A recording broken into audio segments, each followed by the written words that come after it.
नमस्कार मित्रों, education channel में आप सबका स्वागत है। आज हम शब्द विचार और शब्द भेद के बारे में समझेंगे। शब्द किसे कहते हैं और शब्द भेद किन किन आधार पर होते हैं। चलिए बढ़ते हैं अपने चैप्टर की ओर। शब्द और शब्द भेद। वर्णों के सार्थक समूह को शब्द कहते हैं। शब्द किसे कहते हैं? वर्णों के सार्थक समूह को शब्द कहते हैं। इतिहास या स्रोत के आधार पर शब्दों को 4 वर्गों में बांटा जा सकता है। ध्यान दीजिएगा, शब्द किसे कहते हैं? वर्णों के सार्थक समूह को। और शब्दों को कितने वर्गों में बांटा जा सकता है? तो इतिहास या स्रोत के आधार पर शब्दों को 4 वर्गों में बांटा जा सकता है। पहला है तत्सम, दूसरा तद्भव, तीसरा देसी या देशज शब्द, चौथा है विदेशी शब्द। अब देखिए, तत्सम किसे कहते हैं? जो शब्द अपरिवर्तित रूप में संस्कृत से लिए गए हैं। जो शब्द, सिंपल शब्दों में जो शब्द संस्कृत से लिए गए हैं उन्हें हम तत्सम कहते हैं। जैसे पुष्प, पुस्तक, बालक, कन्या आदि।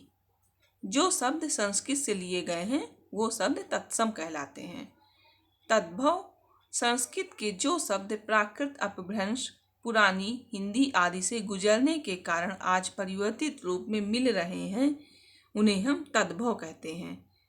जो सरल शब्दों में है, जो हिंदी शब्द से होते हैं उनको हम तद्भव शब्द कहते हैं। ठीक है, जो संस्कृत से हैं वो तत्सम हो गए, जो हिंदी से हैं वो तद्भव हैं। तद्भव के उदाहरण हैं जैसे सात, सांप, कान, मुंह आदि।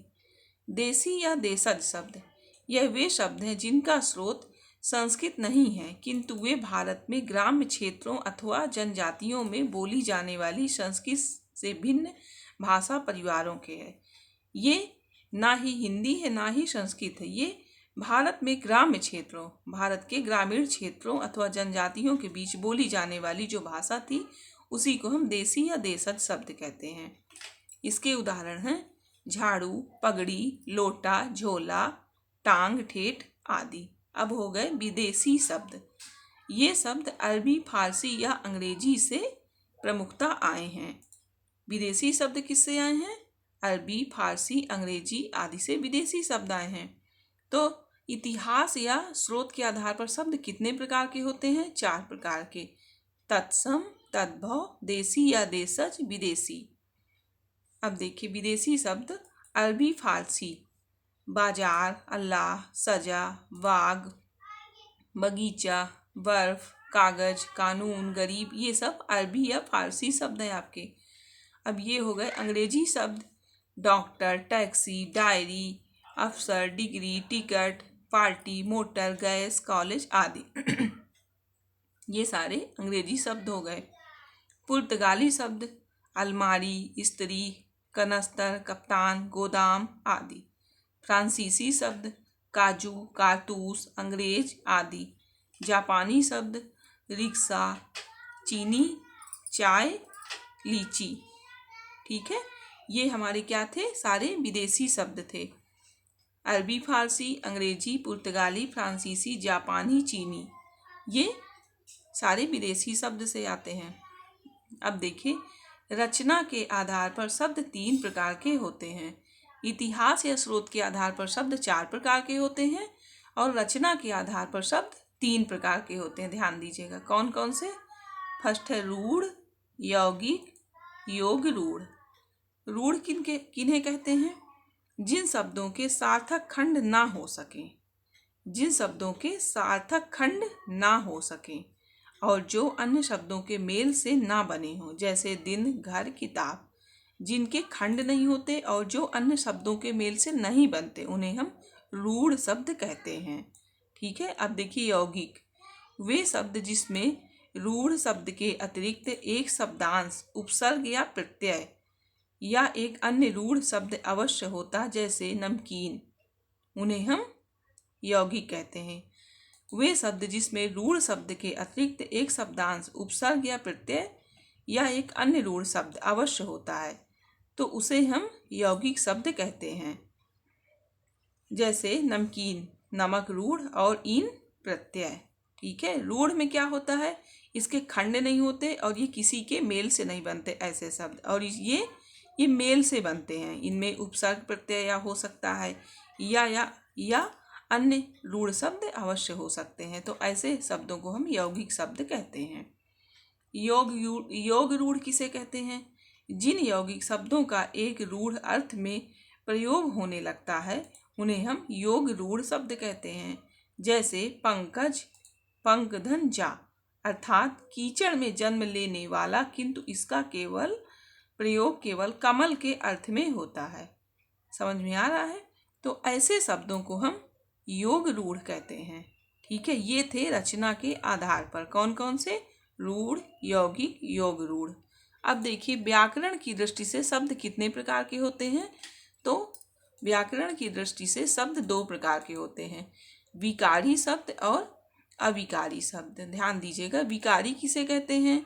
वे शब्द जिनमें लिंग, वचन आदि के आधार पर मूल शब्द का रूपांतरण होता है, जिनमें रूपांतरण होता है। ठीक है। जैसे लड़का, लड़के, लड़कों, मैं, मुझ, मुझे, मेरा, अच्छा, अच्छे। संज्ञा, सर्वनाम, विशेषण और क्रिया शब्द विकारी शब्द हैं। वे शब्द जिनमें लिंग, वचन आदि के आधार पर मूल शब्द का रूपांतरण होता है। ठीक है। जिसमें रूपांतरण होता है वे विकारी शब्द कहलाते हैं।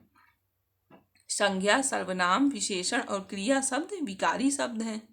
अविकारी किसे कहते हैं? अव्यय।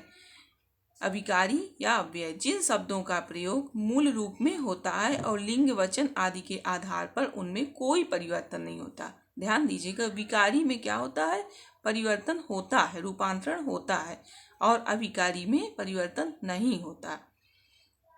ऐसे शब्दों को हम अविकारी कहते हैं जिनमें परिवर्तन नहीं होता। जैसे आज, यहाँ और अथवा।